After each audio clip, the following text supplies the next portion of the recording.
Hey everybody, welcome to our weekly chat about high school football on South Hampton Roads. I'm Jami Frankenberry. And I'm Larry Rubama. We're going to take a spin around South Hampton Roads high school football, get you ready for this coming week's games, and talk a little bit about last week. Larry, we have to start last week off the field. Maury High School's football team made headlines and had social media buzzing when they took a knee. Most of the Maury players took a knee before the game against Grassfield during the national anthem. Yeah, I thought that was something that was big, and like you said, it's huge all over the place. They have the right to express themselves any way they want to. But I like what Coach Chris Frazier said. He says, look, I respect their decision, but I'm going to continue to stand. My thing is I just hope they understand why they're not standing. And I think that's what needs to be done. Yeah, and our Brian Saunders talked to Chris Frazier after the game. Here's what Coach Frazier had to say about the protest. We let our guys do what they believe in, and so we didn't make an issue of it. And if they believe in a cause, that's fine. And I stand behind what they believe in, but also I'm gonna do what I believe in too. So there's no problems with that. They sent their message and wanted to do that, and so our school system has said that's their freedom and that's what we believe in, and I stand behind that. And so, Larry, we did hear from all the schools this week, the public schools, Virginia Beach, Norfolk, Suffolk, and Chesapeake, all said that they're going to take a hands-off approach to the national anthem protests, including Norfolk schools, who said students have the right to stand and salute the flag, but are not required to do so, and they will not face disciplinary action. All the schools emailed statements saying that, so it'll be interesting to see what happens this week if there are more protests and how that goes. So let's move on to the games that were played last week. Bishop Sullivan Catholic, I know you saw them play Gilman in what we said last week was going to be a statement game, and I think the Crusaders made a statement. They put a statement big time. They put the foot right on Gilman.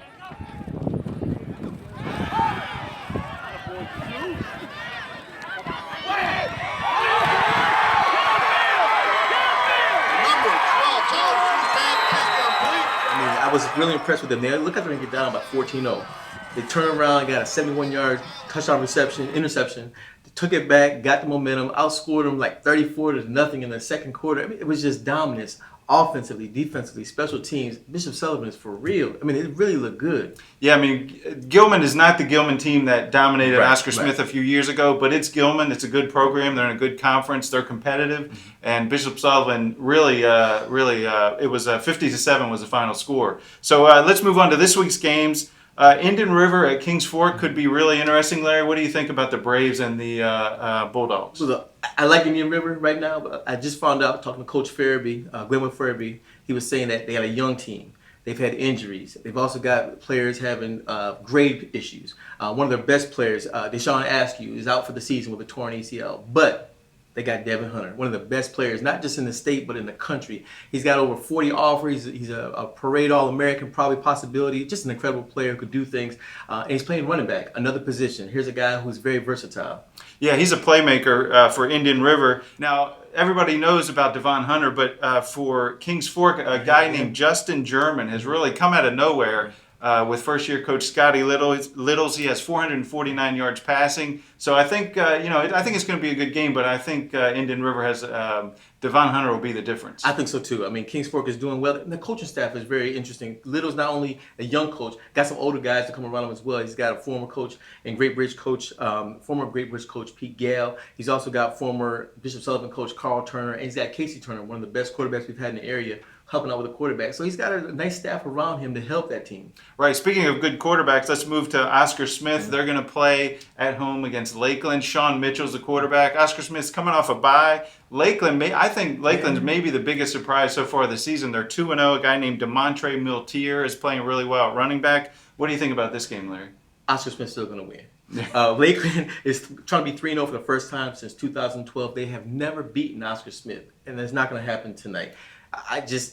I like Oscar Smith to just roll. Yeah, I think you can hang number 84. That would be 84 straight games in the Southeastern District. I think this Lakeland's pretty good, but I don't think they're as good as Oscar Smith. We'll see what happens on Friday. Now, Saturday, 2 o'clock, on the road, Bishop Sullivan with another test. They're going to play at Bishop McNamara. What do you know about Bishop McNamara, Larry? Good team, but they play one of the toughest conferences in the country. Max Preps did something on it, and two of their teams that they played. DeMatha, we all know about them because they beat up on Oscar Smith. Also, Good Counsel, one of the top teams in the area as well, nationally. They'll be playing against Bishop Sullivan later on in the month. But they were talking about one of the toughest conferences. So McNamara's got to be pretty good. They're always in the middle of that conference. But I still think Bishop Sullivan's going to go up there, take care of business, go to 4-0. Yeah, Kalen LeBourne is really playing well. Tyler DeSouza played well at quarterback. That defense was really impressive. You saw the defense firsthand last week. Unbelievable. You got, I'm name all the different players. Breon and Brandon Gaddy, the brothers who are there, they're doing really well. Both are going to Tennessee. Brandon has really made the transition from, he's been playing tight end, running back, quarterback. Now he's a defensive lineman. He's doing this thing. Tremendous pressure. And Taraji Mitchell, he had some hits last week that were incredible. I mean, made my head shake. I couldn't believe it.